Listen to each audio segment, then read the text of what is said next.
ജനുവരി 6, 2025 university grants commission പുറത്തിറക്കിയ കരട് മാർഗരേഖയിൽ പ്രതിപാദിച്ചിട്ടുള്ള വിഷയങ്ങളിൽ സംസ്ഥാന സർക്കാരുകളുടെയും അക്കാദമിക് വിദഗ്ധരുടെയും ആശങ്കകൾ വലിയ തോതിൽ ഉയർന്നു വന്നിരിക്കുന്ന സാഹചര്യത്തിലാണ് ഈ പ്രമേയം സഭയിൽ അവതരിപ്പിക്കുന്നത്.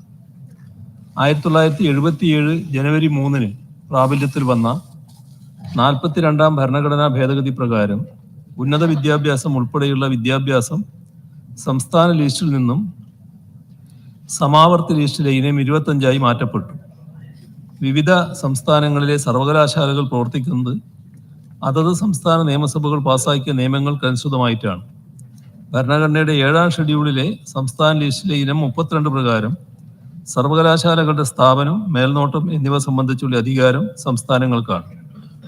യൂണിയൻ ലിസ്റ്റിലെ ഇനം 66 പ്രകാരം ഉന്നത വിദ്യാഭ്യാസ ഗവേഷണ സ്ഥാപനങ്ങളുടെ ഏകോപനത്തിനും നിലവാരം നിശ്ചയിക്കുന്നതിനും മാത്രമാണ് കേന്ദ്ര സർക്കാരിന് അധികാരമുള്ളത്. ഇതിന്റെ പിൻബലത്തിലാണ് UGC നിയമത്തിന് കീഴിൽ UGC റെഗുലേഷനുകൾ പുറപ്പെടുവിക്കുന്നത്. ഭരണഘടനാ നിർമ്മാണ സഭയിൽ ആഗസ്റ്റ് 31, 1949 നടന്ന സംവാദത്തിന് മറുപടി പറഞ്ഞുകൊണ്ട് ഡോക്ടർ BR അംബേദ്കർ നടത്തിയ പ്രസംഗത്തിൽ യൂണിയൻ ലിസ്റ്റിലെ ഇനം 66ന്റെ പരിധിയും പരിമിതിയും വ്യക്തമായി പ്രഖ്യാപിച്ചിട്ടുണ്ട്. ഇന്ത്യയിലെ വിവിധ സർവകലാശാലകൾ നടത്തുന്ന ബിരുദ പരീക്ഷകൾക്കുള്ള പാസ് മാർക്കോ മാനദണ്ഡങ്ങളോ പലതരത്തിലായാൽ അത് വലിയ ബുദ്ധിമുട്ടുണ്ടാക്കും. ഇതുപോലുള്ള ഏകീകൃതമല്ലാത്ത വ്യവസ്ഥകൾ ഒഴിവാക്കാനും സംസ്ഥാനങ്ങളിൽ ഗൗരവമായ മാനദണ്ഡങ്ങളും ഏകീകൃത രീതികൾ ഉറപ്പുവരുത്താനും മാത്രമാണ് യൂണിയൻ ലിസ്റ്റിൽ ഇങ്ങനെയൊന്ന് ഉൾപ്പെടുത്തിയത് എന്നാണ് അദ്ദേഹം പറഞ്ഞത്. ഭരണഘടനയുടെ അന്തസ്സത്ത ഉൾക്കൊള്ളാതെയുള്ളതും വൈസ് ചാൻസലർ നിയമനത്തിലടക്കം സംസ്ഥാന സർക്കാരുകളുടെ അഭിപ്രായങ്ങളെ പൂർണ്ണമായും ഒഴിവാക്കുന്നതുമായ 2025 കരട് UGC മാനദണ്ഡങ്ങൾ ഫെഡറൽ സംവിധാനത്തിനും ജനാധിപത്യത്തിനും നിരക്കാത്ത ഒന്നാണെന്നാണ് ഈ സഭയുടെ വ്യക്തമായ അഭിപ്രായം. സർവകലാശാലകളുടെയും മറ്റുന്നത വിദ്യാഭ്യാസ സ്ഥാപനങ്ങളുടെയും നടത്തിപ്പിനായി ഏതാണ്ട് 80% തുക ചെലവിടുന്നത് സംസ്ഥാന സർക്കാരുകളാണ്.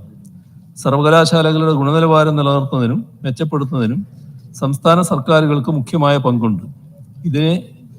ഇതിനെയെല്ലാം അവഗണിച്ചുകൊണ്ട് യാതൊരു ചർച്ചകളും കൂടാതെ വൈസ് ചാൻസലർ നിയമനം പോലുള്ള സുപ്രധാന നിയമനങ്ങളിലും അധ്യാപകരുടെ യോഗ്യത, സേവന വ്യവസ്ഥ എന്നിവയെക്കുറിച്ചും ഉൾക്കൊള്ളിച്ചിട്ടുള്ള വ്യവസ്ഥകൾ സംസ്ഥാന സർക്കാരുകളെ പൂർണ്ണമായും മാറ്റി നിർത്തുന്ന കേന്ദ്ര സർക്കാരിൻ്റെയും UGCയുടെയും സമീപനം ജനാധിപത്യ വിരുദ്ധവും തിരുത്തപ്പെടേണ്ടതുമാണെന്ന് ഈ സഭയ്ക്ക് അഭിപ്രായമുണ്ട്.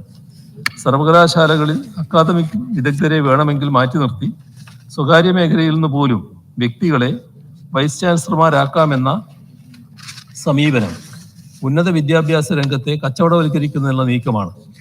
ഇത് തീർത്തും പ്രതിഷേധാർഹമാണ്.